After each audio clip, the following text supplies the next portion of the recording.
Arsenal alliance. Very disappointing deadline day transfer. Deadline day in the transfer market for Arsenal last night. Not one player in, not one player out. Nothing going on. Absolutely nothing happened at Arsenal, and it was so disappointing. It was so frustrating. But I've got to say one thing: I had the best stream last night in the channel's history. The most viewers. It was a really good stream. So I appreciate everyone that was in the chat that day. That day. I mean last night.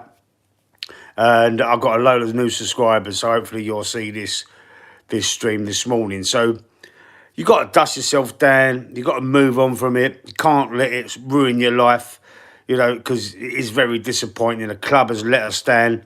They've not only let the fans down, but they've let themselves down for this title race, because that was a striker was 100% what we needed. The excuses coming out of the club are along the lines of we couldn't get the player we wanted. We tried this, we tried that. We weren't going to just buy a player for the sake of it. For the sake of it. Now let me think about that for a minute, right? They're basically saying they didn't want to just buy a player for the sake of it. How on earth is it just for the sake of it? We need that striker. We needed that striker this window to push on and push Liverpool all the way for this title. It was so disappointing. But this is not what this video is about. This video is about tomorrow night's game at St James's Park. And we've got a really tough game. We've got, Newcastle. We're 2-0 down from the first leg at the Emirates. They won that game 2-0, didn't they? And, it is going to be very hard for us. It's going to be very hard for us to overcome that deficit. But, I mean, if we would have bought a striker in, like last night or during the month of January, and we had like 3 days of February as well to buy a striker, we didn't. I would have gone into this game tomorrow with a bit more confidence. We need to overcome a 2-0 deficit. It is a cup competition. It is a semi-final as well. I mean, if we do overcome this deficit, we're going to the final against Spurs or Liverpool at Wembley. So it's another trip to Wembley, and more often than not, if we get to a final at Wembley, we often win. But it is going to be a tough game up at St James's Park. They're pretty strong at home, Newcastle. They have already beaten us at St James's Park this season, back in November. They beat us 1-0. Last season as well, we struggled at St James's Park. But they are beatable there. They are beatable. West Ham have beaten Newcastle at St James's Park back in November. Bournemouth beat them earlier in January. And also Fulham last week. Fulham beat them, not last week, the weekend just gone. Fulham beat them at St James's Park 2-1, sorry. So Newcastle are beatable at home. So we've got to take that on board. So we've got to go into this game thinking, you know what? We have got a chance. It ain't a two-legged semi-final is always about the home fixture, because you always want to win at home. And we lost 2-0 at home. So we ain't got no excuses really. We've only got ourselves to blame, I should say. We've only got ourselves to blame for fucking messing that up at the Emirates a few weeks ago and losing that game 2-0. Not taking it exactly as serious as what we should have, because of the fact is I don't think Arteta does take these cup competitions serious enough. It's so frustrating. We haven't won a trophy for a long time. 5 years in Arteta's first season with Unai Emery's team, by the way. We won an FA Cup since he's had his own team.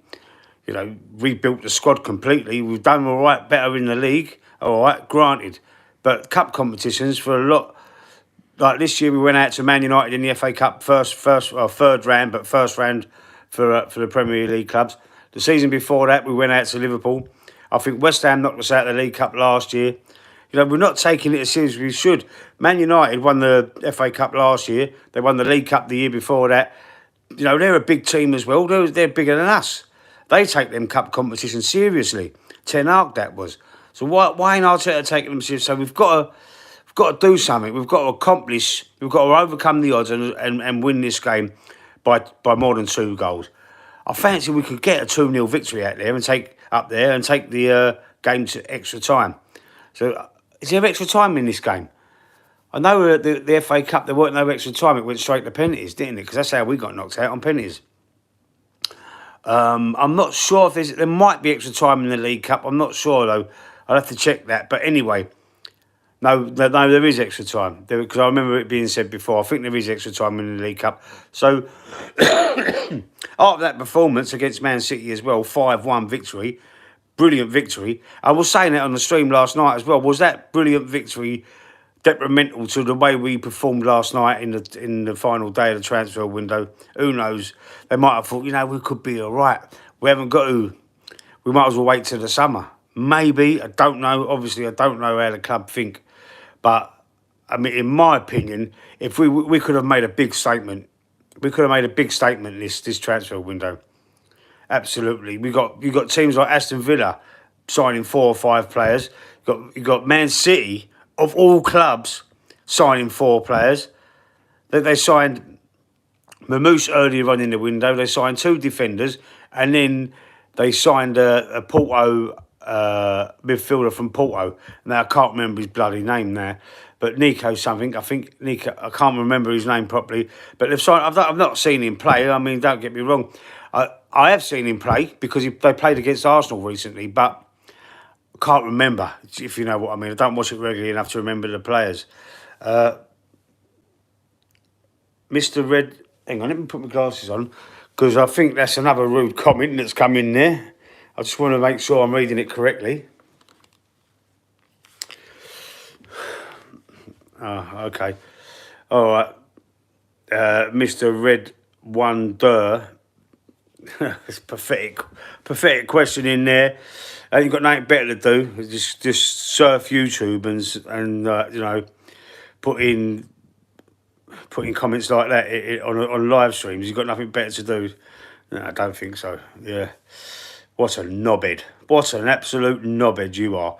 Anyway, let's go to the sorry mate, I just look trans, that's all, no offence. What do you mean? Sorry mate, I look trans. No offence. Something wrong with you, mate. Something wrong with your peepers, bro. This is a football channel. Nothing to do with sexual orientations or other shit, mate. What are you on about, bro? Go into another chat where you can talk that shit. This is a football channel, Arsenal, mate. So what we talk about is football, not about sex or anything like that. I'm trolling, mate. It gets people every time. Fucking hell. Gunners. Come on, you Gunners. All the best, bro, man. You can troll if you want. I don't give a shit, mate. I've got thick skin, bro. Don't bother me. Anyway, so we've got to win this game tomorrow. We've got to make a statement, and we're either got Liverpool or Spurs. I think we're probably going to get Liverpool in that final. Can we win the league? You think? No, we can't win it. I think we're just a little bit too far behind, and we didn't get another striker, did we? We need that striker. We need that absolute out-and-out number 9 to give us any sort of chance, and they didn't get it. They didn't get it done. Odegaard needs a striker, a proper striker in front of him. When he's playing in that 10 position behind, he needs someone to lay the ball out to. And, Havertz is not the guy, man. He's missed too many chances. All right, he scored a few here and there, but he misses a lot of chances. And if we had a different striker, if we would have had an Ollie Watkins from the summer, say, for example, we score a lot more goals because a lot of chances have been created. Hell of a lot of chances have been created by our team, by our wingers, by Odegaard, etc. And we've not finished our dinner. We've not been able to finish it off. Such a shame we get so close. Arteta has been great, but you're right. We need a solid number 9. Absolutely, mate. We need someone who's like an instinctive. Know that someone's natural instinct is to put the ball in the back of the net, stay central, be in the middle, like your Watkins, like your Isaacs. Players like that, that is what you need. We haven't got that. Havertz is not, he plays deep, he plays on the wings. He tries to get in the box, he arrives too late, he can't hit the target. He's missed sitters from 3 yards out 3 or 4 times this season. I'll sub to your channel, mate. Thank you, sir, Mr. Red Wonder. Thank you very much. Appreciate that, bro. Listen, I had a stream last night and I done really well on that stream. I had the biggest stream of my YouTubing career. 200 people watching it at once. I gained about 50 subs from that one stream last night. It was amazing. I couldn't believe it. I nearly passed out. I was in shock. I'm used to only getting like an handful of people watching me because this is quite a new channel. It's only like 2.5 years old. But you know, that was a wake up call for me, man. Wicked, mate. Keep going. It's all about consistency. I'm gonna try, bro. I'm gonna try. I'm gonna carry on. But anyway, let's get into the game. Shall we get into the game? What do you think we should do tomorrow, Mr. Red? What do you think we should do? I think this is how I would set up against Newcastle. We've got some star boys. They're starting for me. It's the League Cup, so they probably will start. I'm not sure Arteta trusts them implicitly, which he should do. I would, to start in the Premier League. But this is a League Cup. And don't forget, after this game, the next day, Thursday morning, we're off to Dubai. The old squad's going to Dubai for... How you doing, Rory? The old. I'll come back to you in a sec, mate. The old squad's going off to Dubai on Thursday for warm weather training because we've got no game this weekend coming up because it's the FA Cup. But that's going to be... remember what happened last season? When I know it's a little bit later on this year. We had a winter break last year. The Premier League had a winter break and we went to Dubai. We come back, played 18 games after we come back and we won 16 of them. Brilliant run. Let's go to Dubai. Let's go out there, get all warmed up, get all warm weather training, get all rejuvenated, come back and win every game we've got left. That's the only way we're going to have a chance of catching Liverpool, I think. But anyway, this game against Newcastle tomorrow. Rory, how you doing, bro? Thanks for being in the chat last night. I done really well, Rory, last night, didn't I? There was 200 people watching at one stage, peaked. 202 or something it was. I got about 50, 55 or something new subscribers. That was a brilliant stream last night, man. I fucking nearly passed out, bro. Couldn't believe it. I was constantly going through the comments. It was amazing. The best stream yet on this channel. Unbelievable. Hopefully it carries on like that. I'll be doing another stream on... I'll probably do a match reaction. This is the preview. I will do a match reaction after the game on Wednesday. Then I've got the podcast on Thursday. So I'm going to keep busy on the channel, man. We will see you on AFTV soon. No, I don't think so, man. I'm like that. I'm like a needle in an haystack compared to their popularity, mate. They don't even know I exist. But I mean, I would like to have a chat with a couple of the guys on there. You know, I'd like to have a chat with them because I know they love Arsenal. I know people slag them off, but they love their club. Everyone's got their own opinions. I don't agree with all the shit they get. I don't agree with it. I think you should be able to support your club how you want. You know, I support my club my way. You support your club your way. And that's it, bro. You know what I mean? We shouldn't be at each other's throats about it. Blue Lemon Records, thanks for offering the club to go to Dubai. We will get back to you urgently. They're going to Dubai. It's on Twitter. It's been confirmed. They go on Twitter. It's on there. They're going to Dubai on Thursday. It's for warm weather training. And we're going to come back. We're going to win every game and we're going to win the league. How's that for positivity? Anyway, this is what I will do in the game tomorrow. I'd set up against Newcastle. David Raya in goal. Obviously, we can't rotate the keeper because the keeper we've got on the bench is Cupside Neto. Great decision that was, Mikel Arteta. Anyway, Raya was a brilliant game against Man City. I think unless he's injured, that would be the only time that I would change him out because it's too dangerous to put that Neto in goal at any game. Any game is too dangerous, bro. So Raya starts in goal. I'm going to go the back four. You all know it. Julian Timber right back. Saliba, Gabriel. I'm having Moles Lewis Skelly again. Left back. What a game he had against Man City. Sorry, Calafiori. You're just going to have to wait your turn, bro. Tierney. We know he's going back to Celtic. He can just warm the bench up alongside Calafiori, Zinchenko. And you as well, mate. You know what I mean? You had the chance to leave the club last night. You didn't want to go. So you're on the bench as well in that midfield. Now, it's a 4-2-3-1 formation. The 4-3-3, I'm not a fan of. The 4-2-3-1, I love it. Right, we're away. St James's Park. We've got to win. We've got to be tight in that midfield. Thomas Partey and Declan Rice, proper midfielders.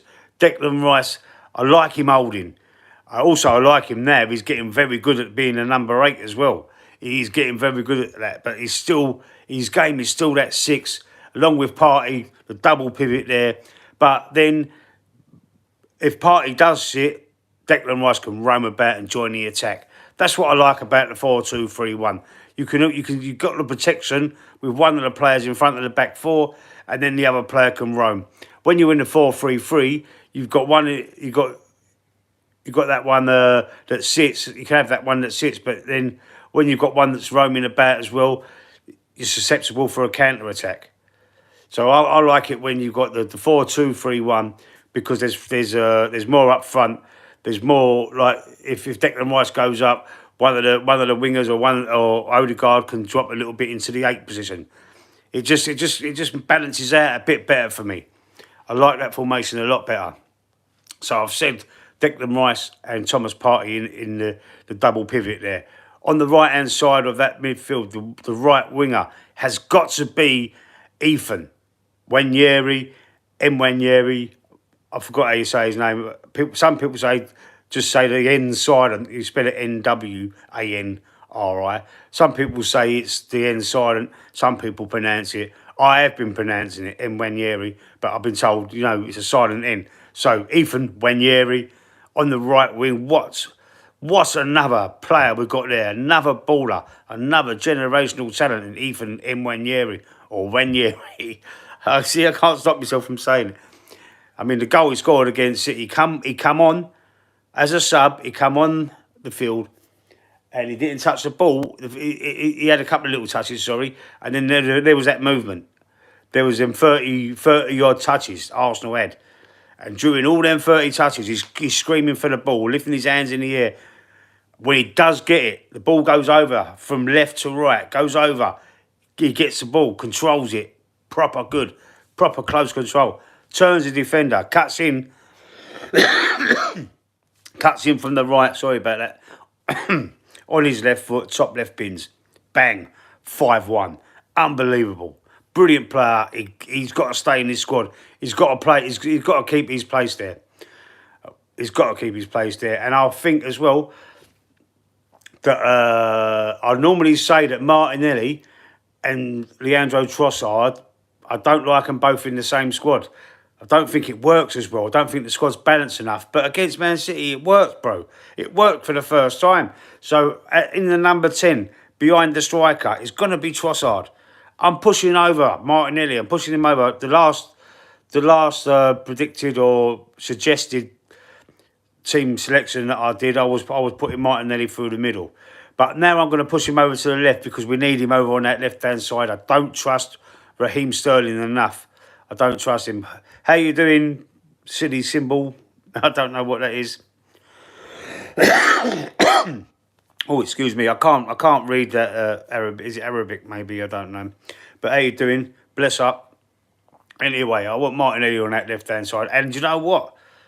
Because Havertz did eventually get his goal against Man City, might have helped his confidence. It might have helped his confidence. So I'm gonna go for him up front as the vocal point, as the striker, even though he's not really a striker. But he could play a false 9 and drop deep. Everyone can drop deep when they counter us, Newcastle. But I've got a little feeling, I've got a sneaky feeling that we're going to overcome this. The performance, especially in that second half against Man City. I know Man City have dropped off, and I mean, you can argue that Newcastle are a better team than Man City this season. At the moment, I mean, Isak's certainly a better striker at the moment. Oh, blimey, excuse me. Got a little frog in my throat. Yeah, Isak's certainly a better striker at the minute, isn't he? So, it depends, doesn't it? It depends on the day. It always depends on the day, but he didn't play very well against Fulham, did he, the weekend? They lost 2-1 at St James's Park. He didn't score the goal either. I can't remember who scored Newcastle's goal now. I think it was Murphy, Jacob Murphy, it was. So Isak didn't score at St James's Park in his last game. So that means, and we've got a great defence there. We've got a great defence. I know he sort of bullied Saliba at the Emirates, didn't he, to score his header in that 2-0 loss in the first leg. But I'm starting to feel a lot more confident than what I did after that game about the second leg. I feel a lot more confident. I feel like we can go there and give them a game. If we go down fighting, then we go down fighting. But as long as we try, it's a bit unfortunate that it's not more of an even playing field. In terms of the score after that little resurgence of form. But you can't have everything. Oh, hang on, sorry.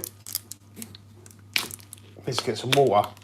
You can't have everything. Everything, it's not as easy as that, is it? Life ain't easy. Life ain't easy, bro.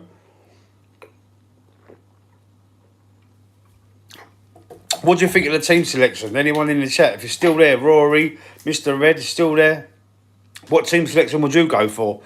And what's your score prediction?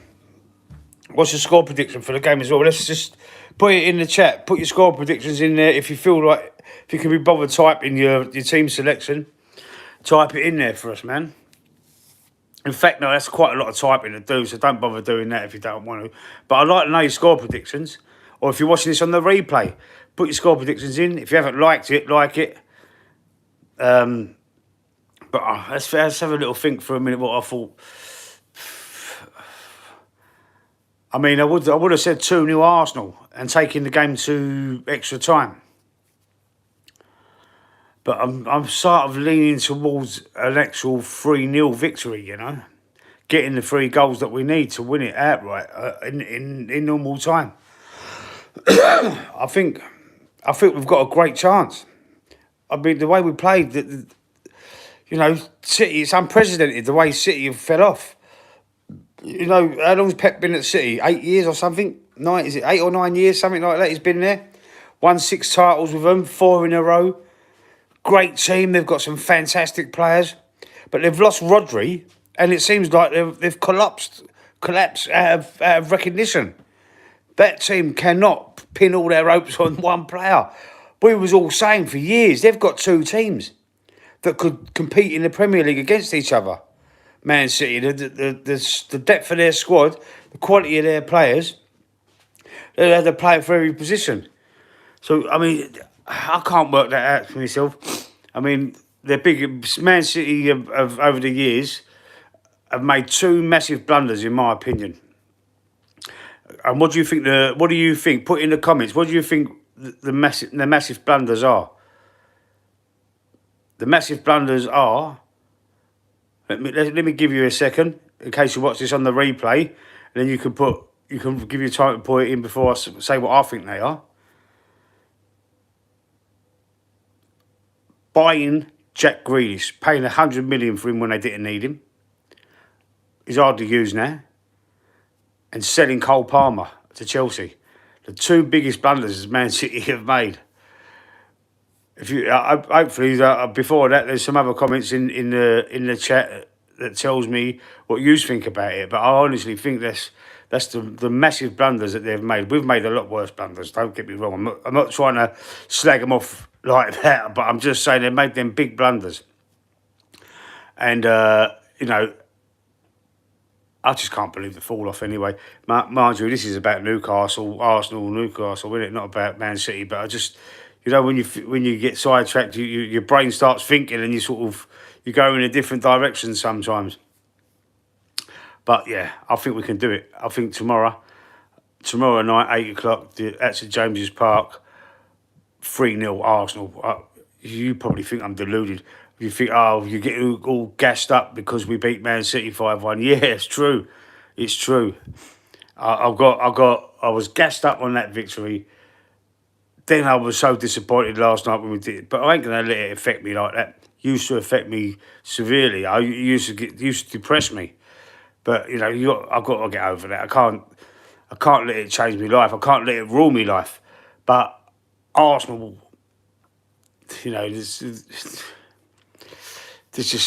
just when you're a football fan and you've got your team, it's tribal, and you just want your team to be successful all the time, and you hate them when they lose, and when they're not performing, and when you can see the managers making like decisions that you disagree with, that you think are wrong, it does all your emotions. You have all these different emotions like anger, frustration, disappointment, all them sort. And last night I felt them all in one hit.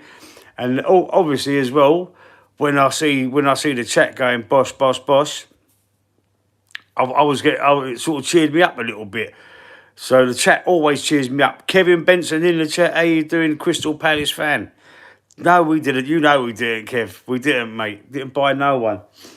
We didn't buy no one. It's so disappointing. And you know what we need? Like Kevin's a Crystal Palace fan, and he was saying to me last night, why haven't you bought a striker? Why haven't Arsenal every single one? Do you know what? See YouTube, it is flooded with Arsenal channels. You know, I mean, it is absolute. I think they've got the biggest amount of channels for the Arsenal fan channels. I think there's the most. I think there's the most because all I see is Arsenal channels. I do look for other channels, Man Cities and the Chelseas and West Hams. I see a few Man Uniteds, Liverpools, but there's not a lot. There's not as many Arsenal. There's Arsenal channels. Just I think it must have something to do with AFTV because there's loads of them. DXR in the chat. How you doing, sir? Told you, yeah, you did say we wouldn't buy no one, bro. You was right. Mate, Arsenal fandom kicked off the podcast in sport in industry. Yeah, it did. It did. It kicked it all off. So Arsenal gave birth to the fan channels like this, didn't they? Or AFTV. AFTV kicked it all off properly. But this is the biggest ones. It's the what do I mean the biggest? AFTV is probably the biggest fan channel. But I mean, we've got the most channels. Arsenal have got the most fan channels. Most fans of Arsenal. Oh, how do you say it? How do you say it? I'm getting on with work, getting all in a muck and fuddle. There's more Arsenal fan channels than any other team that I've noticed. I might be wrong. Obviously, there's billions of YouTube people watching YouTube. They know better than me because generally my feed's just full up with football and Arsenal and sometimes other teams. Normally the home feed, it just fills up with that because that's basically all I watch on YouTube is the Arsenal fan channel. Some politics. I watch some of the politics channels like the GB News ones and the other ones and what's it called? Talk News or I can't remember what that one's called. But yeah, I watch a few of them. But I don't watch TV, so I get my current affairs and my news from YouTube on them channels and my football. That's basically all I do. We Arsenal fans have anger issues and need to let out the frustrations somehow. Yeah, we do. I missed the last few hours of final day. Did you, Kev? Yeah, we didn't buy no one, man. I was going to 11 o'clock. I weren't even gonna. You know what? I weren't even gonna do the stream. I was that depressed. I was just hanging on to a hope. I was hanging on. I thought they've got something up their sleeve. They've got to have, man. If they don't do nothing, then that press conference I see with Arteta, when he said, of course we're looking, we know we're short, and of course we're looking.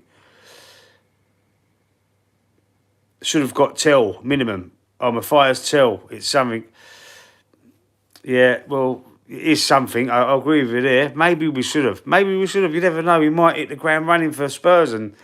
You know, Solanke's out injured, isn't he? He might start their next game. I think they're in the FA Cup. He might start the weekend. We got rid of Holding. Oh, yeah, he sold Holding. Yeah, I saw that. That was the last. Where did he go? Did he go to Wolves? I think Wolves were looking at two defenders. There was who was the other player? There was another defender that might have gone back to Wolves, you know, as well. Sesko in the summer. Oh, Sheffield United he went, did he? Who was Wolves looking at? It was an ex-player of theirs. What's his name? Defender. He played for Chelsea as well. What's his fucking name? He was a fan favourite at Wolves. I don't know if they signed him in the end. I know there was a late bid or a late offer or something. Fuck, I can see the player's face. I can see his face. I can't. Haley, I'll set her bald and Cronky's out. I'll set her out, bro. I'll set her out, mate. Listen, we're stuck with him. We're fucking stuck with him. But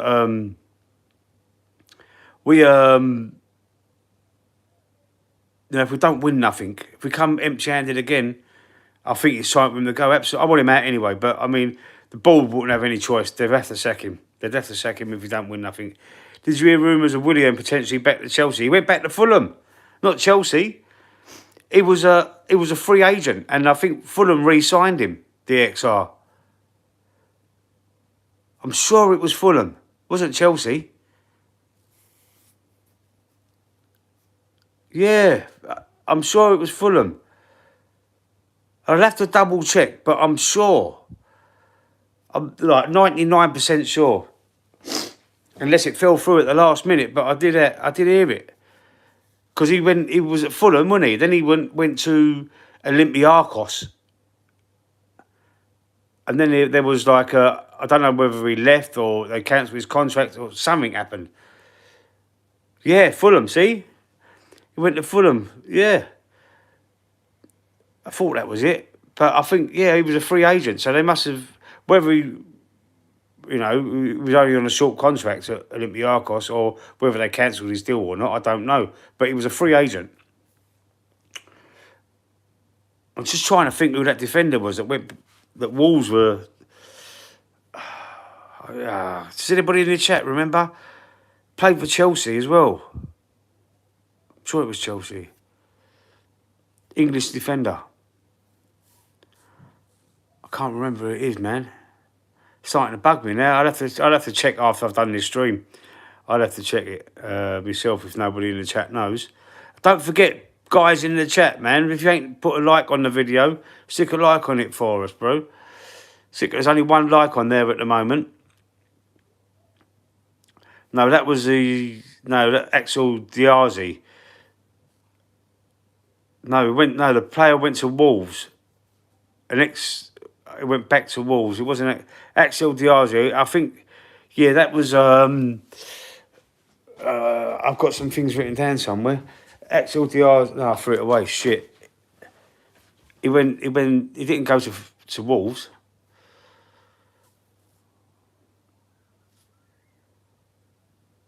Was it Chilwell? It might have been Ben Chilwell. Did he used to play for Wolves? I think it might have been, man. Because there was late last night they were saying it might be going former Wolves favourite going back. I think it was Chilwell. Yeah.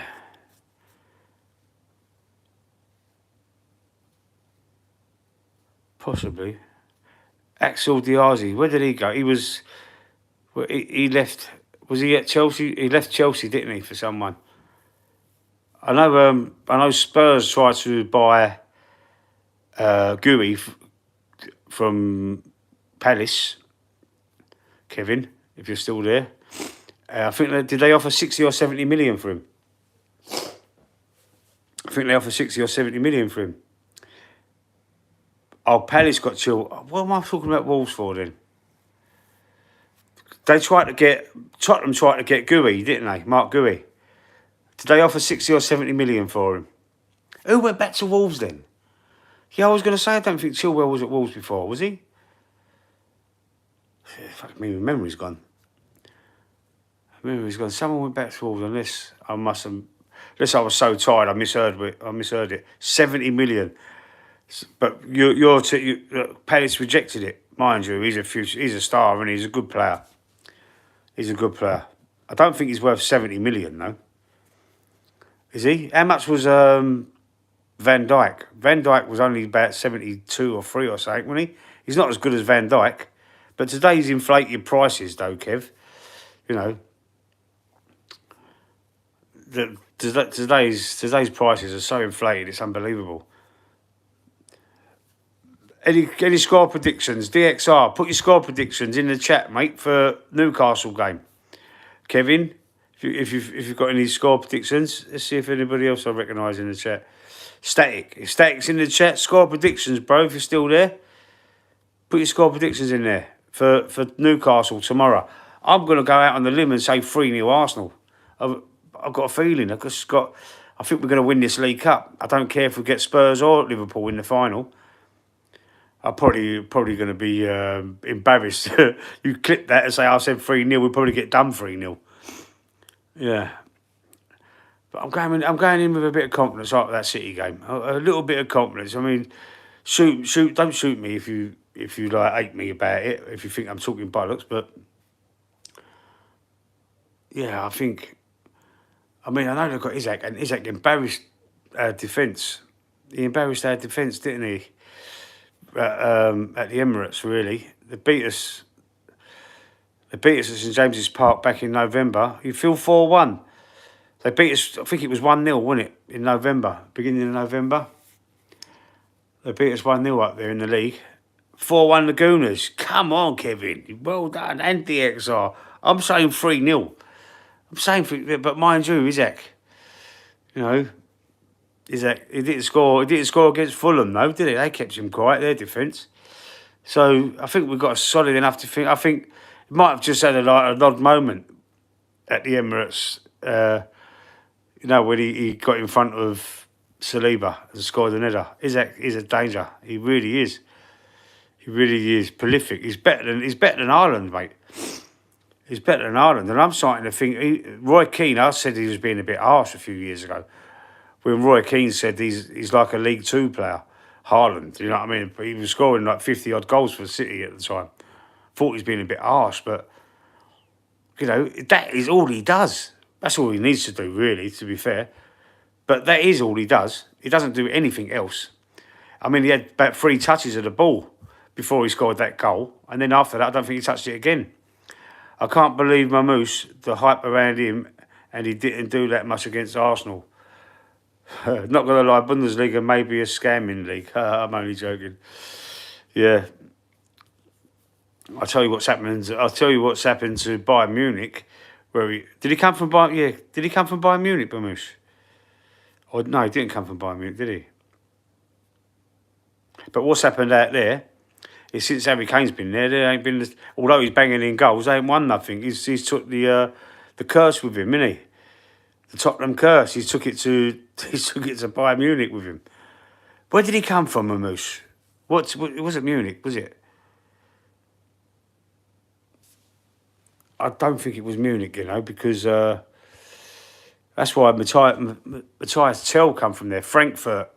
That's it, Frankfurt. Eintracht Frankfurt, yeah. By the way, since talking about curses, yeah. Since we're talking about curses, voodoos. Yeah, go on then. I'm watching a football video. Some clubs have actually been cursed. Argentinian football clubs. They've been cursed, what, by like witch doctors and stuff? Oh, by rivals. Have they? Yeah, legit. Laugh my ass off. Wow. I think they'd be cursing. They should get together and curse the Brazilian teams, because that's a rivalry there. The Argentinian and the Brazilian teams. I mean, I can't remember the name of the fucking teams. I know Sao Paulo, Boca Juniors, teams like that. That's all I can remember. That's all I can remember. I don't watch none of the South American football. Never really have. I know some of the greatest players in the world have come out of there. Ronaldo, Pele, Messi, Diego Maradona, etc. Ozzy Ardiles. Some of the world's greatest players have come out of them South America, but I don't really watch it. Roberto Carlos, there's one, yeah. Rivaldo, Ronaldinho, loads of them. Loads of brilliant players have come out of there. Sebastian Veron. I can't think of any more off the top of my head, but yeah. there's been a load of them come out of there, but I've never watched it. Never really. Probably on clips and shit like that. You know, like little highlights. But no, I've never actually sat down and watched a proper game. No. I mean, it might be good. It might be good. So I might even start doing it. But I've never really appealed to me. I just like my league. I just like the Premier League. Really. I like the Premier League and the Champions League. That's it. I don't really watch Bundesliga football. I don't watch the Italian league. I don't watch the Spanish league really. Every now and again, El Clasico, I might sit and watch that. Barcelona, Real Madrid. But yeah, that's it. I'm a Premier League man. Staunch Englishman. Some manager got fired in the 50s wrongfully. He legit cursed them, and they didn't win a European Cup. They wouldn't win a European Cup in Brazil, bro. Must have been their version of it, the South American one. Yeah. Hold on, let me find. It wouldn't have been a European. It would. What's their cup called? Fuck me. They've got like a copper. What's it called? Do you know, like we've got a Euros. They've got one. The South Americans. I can't remember all the South American teams like Argentina and Brazil, Peru, all them teams are in it. Wow, what is it? Oh, fuck it, hell, I'm useless. Oh, Corinthians. The Corinthians is Benfica. I thought you was talking about the South American. Argentinian football clubs, I thought you were talking about. Oh, Benfica, yeah, Portuguese team. Yeah, this is another case. Oh, okay. Yeah, they're Portuguese team, aren't they? Sporting Lisbon, Porto, Benfica. I've been to who's in the Stadio de Luz? What team plays out of there? The Luz Stadium in Portugal. Because I've been there. I went there for the Euros. I watched 2 games in it, but I can't remember. It was the Luz Stadium, but I can't remember if it was Benfica or Porto whose ground it is. I watched England. Who was the first game? The second game was England-Croatia. There was in the middle game was England-France was the first game. England-France I watched. Then the game against Switzerland was in Coimbra. It was quite a way. We were staying on the Algarve. It was a mile, so we sold them tickets. But we went back to the same Luz Stadium again to watch England-Croatia. And yeah. Copa Americano is good to watch. Yeah, I've never watched it, Kev. It's a nice ground, not going to lie. Yeah, the Luz Stadium, yeah. Do you know what it was as well? What was brilliant about it was in France. It was, and we all were, I'd say 90% of the fans, the England fans, had the red shirt. Had the red England shirt, was wearing that. So it was like 3/4 of the stadium. 3/4 of the stadium was all red. And then right over, opposite side, we was behind the goal. The other side of the stadium, bottom left or whatever it was a little corner of French fans. And against Croatia as well, but they was wearing red as well. They had red in their shirt, but they only had a small. We had much more fans there than any other team. And the day we come back, when I got back to London, was the day of the quarter final against Portugal, when Ronaldo winks like that. No, when he got Rooney sent off. It was a nice ground, to be fair. Met George Cole, Joe Cole's father. We had to pick our tickets up off of him. We somehow we arranged the tickets. It's a lot to do with Sven and my aunt and stuff. Like it's a long story. So yeah, he was funny. George Cole called him Arthur Daly because that was his name. Remember the programme Minder? Arthur Daly, the character in it. His real name was George Cole. That's what I called him. He laughed. Anyway, right. I've been rabbiting on enough. This was supposed to be a preview. It's gone on and on and on. But listen, I'll be back for a match reaction after the game tomorrow. I'm gonna keep the content like this. I'm gonna be doing a lot more streaming. Do a lot more streaming because it got a little bit hectic last night, and it was really enjoyable. And everyone in the chat that's still here, really appreciate it. Don't forget, stick a like on the video. If you ain't already, stick it on there. It's only got 3 likes so far, this one. There's been more than that in the chat. If you don't like it, then put a dislike. You know the thumbs down? There should be a thumbs down button there as well. Put that down.